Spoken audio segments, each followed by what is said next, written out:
Diyos na walang hanggan, dinggin mo ang aming panalangin para kay Nanay Crising, na iyong inutusang kami ay lisanin upang iyong makapisan.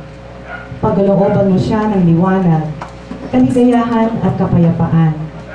Pagbigyan mo siya upang maluwalhating makaraan sa pinto ng kamatayan, upang sumapit sa iyong tahanan na ikanaliligayang pamahayan ng mga banal sa kaliwanagan ayon sa iyong pangako sa mga anak ni Abraham. Patawarin mo siya sa kanyang nagawang pagsuway at pagkalooban mo siya ng buhay na walang hanggan sa pamamagitan ni Hesukristo kasama ng Espiritu Santo magpa sa walang hanggan. Amen. Upang lalong higit na maging marapat ang ating dinaraos na pagdiriwang, ay marapat lang na sumandali nating alalahanin ang ating mga pagkukulang at kasalanan. Ang mabuting balita ng Panginoon ayon kay San Juan.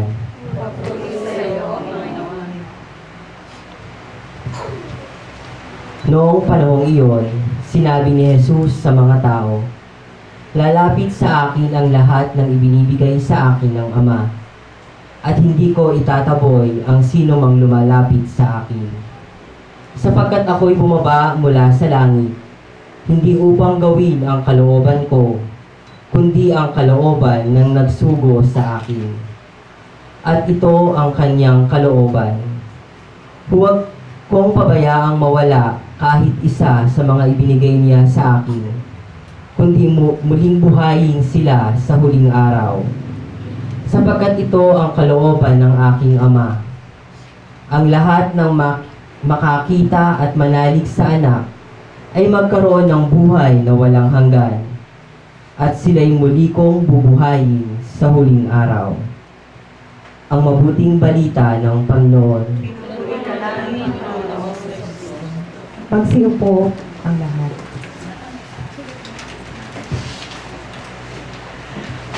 Ang 30 pagbasa na ating narinig ay pawang halaw at hango sa banal na kasulatan na pawang patungkol sa taong yumao sa daigdig na ito.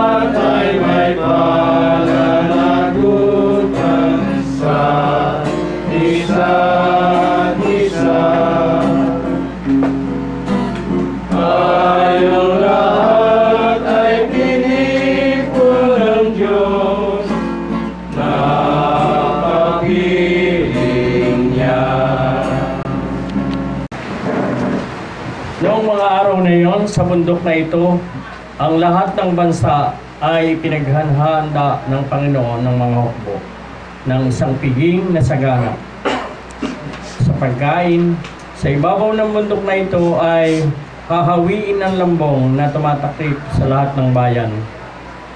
Ang panakip na nakalahad sa lahat ng bansa, papawiin niya ang kamatayan magpakailanman, at papahiran na ng luha ng Panginoon ang lahat ng mukha, at sa sangkalupaan aalisin ang kanyang bayan ng kadustaan. Yan ang sabi ng Panginoon. Sasabihin sa araw na iyon, narito ang ating Diyos na ating inaasahang magliligtas sa atin. Siya ang Panginoon na ating inaasahan. Masaya tayo at magalak sa kanyang pagliligtas.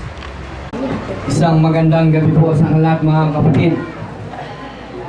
Ang komunidad po ng Couples for Christ, kasama po ng aming mga Handmaids of the Lord, Singles for Christ, Youth for Christ, Kids for Christ, ay taos puso nakikiramay sa mga naulila ng ating si Nanay Crising. At gayon din po, narito po ang komunidad ng Couples for Christ upang mag-alin mga panalangin at parangalan na ukol sa ating Panginoon at para sa ating si Nanay Crising. Kaya po lahat ay nanya na makinig at makisa sa panalangin. At ito po ay pasisimulan natin sa pangalan ng Ama at Anak, at Espiritu Santo. Amen.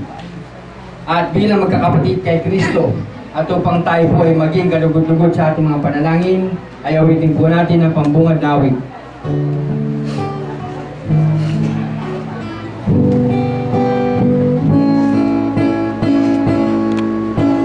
None of us live as His own, and none of us dies as His own. For while we live, we're responsible to God, and when we die as His servants. For both in life and death, we belong to God. That is why Christ has died for us and come again. We shall appear before the judgment seat of God. For it is written, every knee shall bend before me, and every tongue shall give praise to God.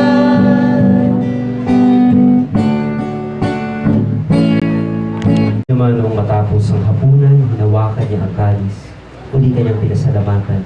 Iniabot niya ang kalis sa kanyang mga alagad at sinabi, "Tanggapin ninyong lahat ito at inumin. Ito ang kalis ng aking dugo ng bago at walang hanggang tipan. Ang aking dugo ay ibubuhos para sa inyo at para sa lahat. Sa ikapagpapatawad ng mga kasalanan, gawin niyo ito sa pag-alala sa akin."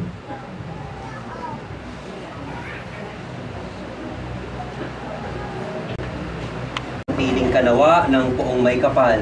Ang pagpapala ng Diyos ay baunin mo sa ngalan ng Ama at ng Anak at ng Espiritu Santo. Sa paraiso, magkikitang muli tayo. Samahang kanawa ng mga santo, kahit na may nauna, tayo rin ay magsasama upang lagi tayong lumigaya sa piling ng Diyos Ama. Amen.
Subayin niyo ang Panginoon.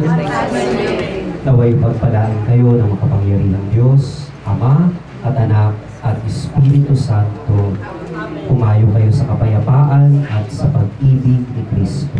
Salamat sa Diyos.